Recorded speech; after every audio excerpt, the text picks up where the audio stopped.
Salam siswa-siswi kelas 9, kita bersyukur kepada Tuhan. Kita bertemu kembali di pelajaran agama Kristen dan Budi Pekerti pada pertemuan yang kedua. Tema pembelajaran kita kali ini yaitu gereja sebagai umat Allah yang baru. Sementara subtemanya itu umat Allah yang baru. Indikator dari pertemuan kedua ini yaitu menjelaskan mengapa gereja memiliki ciri-ciri yang khas sebagai kritik terhadap umat Yahudi pada masa Yesus serta menyebutkan ciri-ciri tersebut. Sebelum kita melanjutkan pelajaran kita hari ini, kita terlebih dahulu memuji Tuhan dengan pujian Bangkit Serukan Nama Yesus.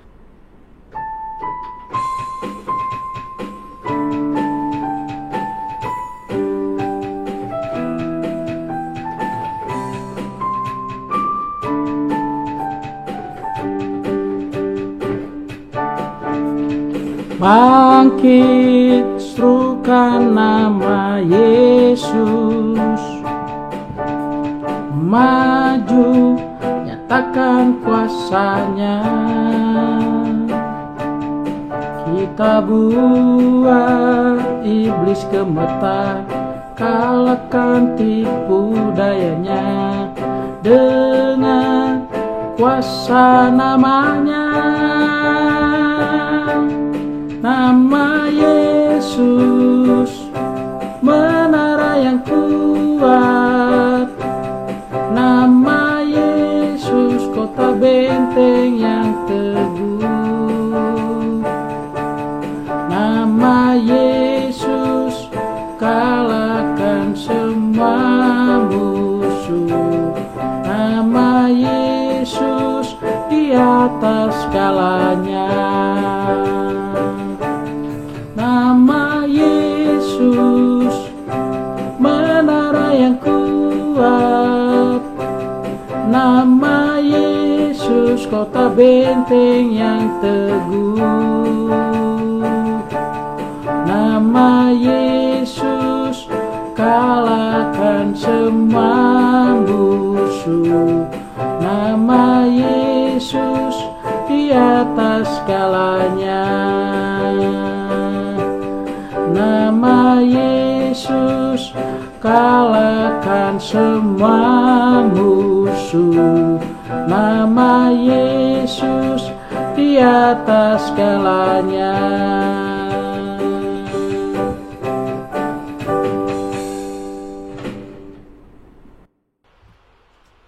Kita berdoa. Bapa di surga, kami berterima kasih hari ini kami dapat berkumpul untuk memulai pelajaran agama kami. Kami menyerahkan proses belajar mengajar kami hari ini ke dalam tangan Tuhan. Kau yang memberkati kami sebagai siswa, berkati Tuhan, dan juga berkati setiap guru yang mengajar kami. Berkati sekolah kami dan berkati semua orang-orang yang kami kasihi. Terima kasih ya Tuhan. Dalam nama Yesus kami berdoa dan mengucap syukur. Amin. Firman Tuhan pada pembelajaran kita kali ini yaitu terambil dari Yeremia 31 ayat 31 sampai 33. Demikian firman Tuhan. Tetapi beginilah perjanjian yang kuadakan dengan kaum Israel sesudah waktu itu.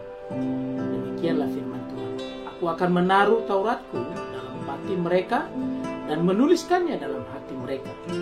Maka aku akan menjadi Allah mereka dan mereka akan menjadi umatku.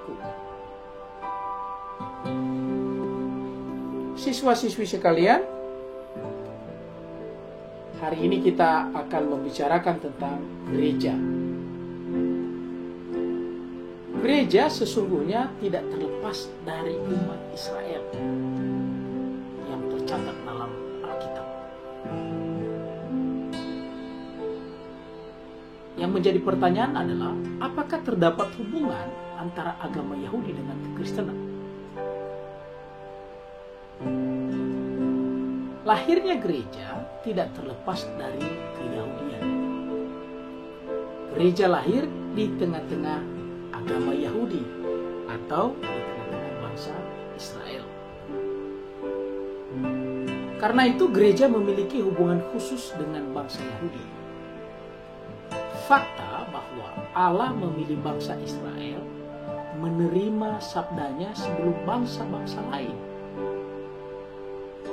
Bangsa Israel diangkat menjadi anak atau umat pilihan, dan mereka telah menerima kemuliaan dan perjanjian-perjanjian dan hukum Taurat dan ibadah dan janji-janji dari Allah itu sendiri. Nah, kalau kita lihat sejarah kekristenan, maka dari keturunan Yahudilah Yesus Sang Mesias yang diyakini oleh gereja itu dilahirkan. Di Roma 9 ayat 4-5 itu siswa-siswi dapat membaca.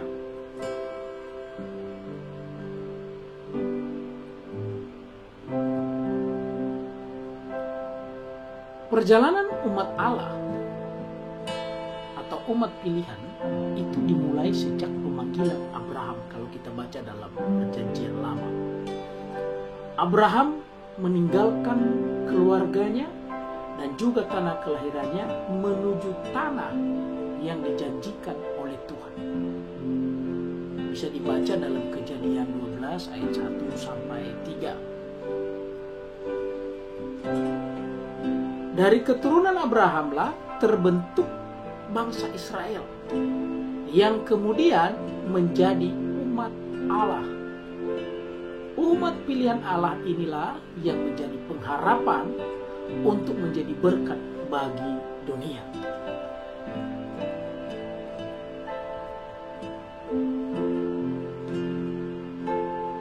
Lahirnya gereja telah dinubuatkan oleh Nabi pada zaman Perjanjian Lama. Yeremia misalnya menubuatkan bahwa Allah akan mengadakan suatu perjanjian yang baru dengan kaum Israel dan Yehuda, yaitu umat Allah. Perjanjian ini tidak dapat dibuat dalam loh batu, melainkan yang dituliskan di hati mereka. Artinya, perjanjian Allah yang lama akan diperbarui dengan sebuah perjanjian yang baru. Allah mengadakan perjanjian yang baru dengan umatnya karena umat pilihan, yaitu Israel, tegar tengkuk. Bangsa Israel pada zaman itu melakukan banyak pelanggaran atas ketetapan Tuhan. Berulang kali bangsa itu menolak dan berpaling dari Allah. Akibatnya mereka juga berulang kali mengalami penghukuman yang berasal daripada Allah. Bisa dibaca dalam Ulangan 9 ayat 18, Ulangan 31 ayat 9, dan juga dalam Hakim-Hakim ayat 6, pasal 6 ayat 1, dan Hakim-Hakim 10 ayat 6. Orang-orang Kristen perdana yang kemudian dikenal sebagai gereja pada awalnya memahami dirinya sebagai umat Israel yang baru. Sama seperti Abraham yang dipanggil keluar untuk diutus menjadi berkat bagi dunia. Begitu pula kita orang Kristen dipanggil keluar untuk kemudian menyatakan kasih Allah yang telah Ia wujudkan melalui Yesus Kristus. Kasih itulah yang harus kita sampaikan dengan perkataan dan perbuatan kita. Allah membentuk gereja sebagai umat Allah yang baru, umat Allah yang hidup dengan hukum yang baru, yaitu hukum kasih. Karena itu pula gereja seringkali disebut sebagai Israel yang baru. Dalam 1 Petrus 2 ayat 9-10 dikatakan, tetapi kamulah bangsa yang terpilih, imamat yang rajani, bangsa yang kudus, umat kepunyaan Allah sendiri, supaya kamu memberitakan perbuatan-perbuatan yang besar dari Dia yang telah memanggil kamu keluar dari kegelapan kepada terangnya yang ajaib. Kamu yang dahulu bukan umat Allah, tetapi yang sekarang telah menjadi umatnya, yang dahulu tidak dikasihani, tetapi yang sekarang telah beroleh belas kasihan. Gereja perdana terbentuk sebagai koreksi atas umat Israel yang menjadikan Taurat sebagai hukum yang membelenggu diri dan sebagai alat untuk menghakimi orang lain. Bagaimana gereja pada zaman sekarang? Seharusnya gereja hadir untuk menjadi saksi bagi Kristus yang menunjukkan kasih kepada sesama. Gereja apabila dimengerti sebagai pribadi yang dipanggil untuk percaya dan menerima Kristus sebagai juru selamat, maka setiap orang percaya adalah umat baru yang akan menjadi saksi bagi Tuhan kepada seluruh dunia. Demikianlah penjelasan pelajaran kita hari ini. Biarlah ini menjadi berkat dan menjadi pengetahuan bagi siswa-siswi sekalian. Saatnya siswa-siswi dapat menjawab 5 pertanyaan yang telah tersedia. Jawablah 5 pertanyaan ini dengan benar di buku latihan atau di buku catatan siswa-siswi sekalian.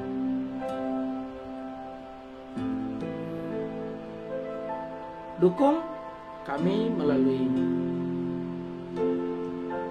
subscribe, like, komentar, bahkan juga berbagi, share video ini ke yang lain. Dan jangan lupa untuk klik tombol lonceng supaya setiap video yang kami kirimkan siswa-siswi dapat memperoleh notifikasi. Dari seluruh pelajaran kita hari ini, maka refleksi kita, umat Allah yang baru atau gereja lahir karena umat Allah yang lama tidak berperan sebagaimana yang diharapkan oleh Allah untuk menjadi berkat bagi bangsa-bangsa. Kemudian umat Allah yang lama menjalankan hukum Allah untuk melindungi dirinya dan juga orang lain, sementara umat Allah yang baru kehidupannya memasuki hukum kasih.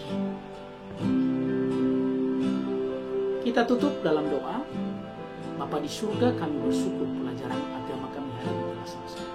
Kami percaya setiap pelajaran yang sudah kami terima dapat menjadi pengetahuan bagi kami untuk lebih lagi mengasihi Tuhan. Bahkan kami dapat mengerti apa yang dimaksud dengan gereja sesungguhnya. Berkati kami semua ya Tuhan, berkati juga guru kami dan juga orang tua kami. Terima kasih Tuhan, di dalam nama Yesus Kristus kami sudah berdoa dan mengucap syukur. Amin. Terima kasih Tuhan